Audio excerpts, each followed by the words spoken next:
Mga kapuso, nagbabalik para maghatid ng lagay ng panahon ngayong gabi. Isa sa mga weather presenter ng GMA Integrated News Weather Center, walang iba kundi si Anjo Portiera. Anjo, magandang gabi.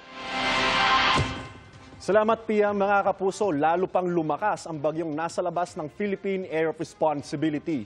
Unti-unti na rin itong hinahatak papalayo sa ating bansa yung low pressure area na minomonitor natin simula pa noong nakaraang linggo. Huling namata ng Typhoon Bolaven sa layong 2,300 kilometers silangan ng southeastern Luzon. Pa-west-northwest ang pagkilos nito at sabi ng Pag-asa, mababa ang tsansa nitong pumasok sa PAR.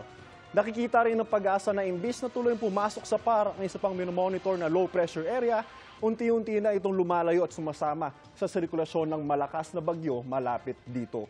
Sa gitna niyan, hindi pa rin inaalis ang tsansang may mabuong panibagong low pressure area sa loob ng PAR sa mga susunod na araw. At yan ang patuloy nating tututukan. Dahil pa rin sa trafo extension ng low pressure area at localized thunderstorms, maging handa pa rin sa posibleng pag-ulan lalo sa Visayas at Mindanao. Base sa datos ng Metro Weather, maulang panahon ang inaasahan sa malaking bahagi ng Mindanao bukas ng hapon. May heavy rains na mararanasan sa maraming lugar gaya ng Caraga at dito sa Davao Region. Sa Visayas naman, umaga pa lang may mga kalat-kalat na ulan na. Magpapatuloy sa hapon pero mas malawakan at mas matitinding ulan na ang dapat paghandaan. Maging alerto po tayo dahil maaaring magpabaha o magdulot ng landslide na ganyang kalalakas na ulan. Ilang bahagi rin ng Luzon ang posibleng ulanin lalo na sa hapon.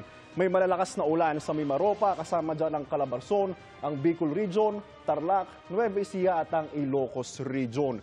Dito naman sa Metro Manila, may tsansa ng ulan sa ilang lugar sa umaga, pero mas malaki ang posibilidad na magpaulan sa hapon o gabi. Maaring may malalakas na ulan kaya huwag kalimutan mag-monitor sa advisories ng Pag-asa at mag-ingat mga kapuso. At yan ang latest sa lagay ng panahon. Ako po si Anjo Portiera para sa GMA Integrated News Weather Center. Maasahan, ano man ang panahon. Mga kapuso, kasama nyo kami 24 oras. Mag-subscribe sa GMA Integrated News sa YouTube. Sa mga kapuso abroad, bisitahin ang GMA Pinoy TV at www.gmanews.tv.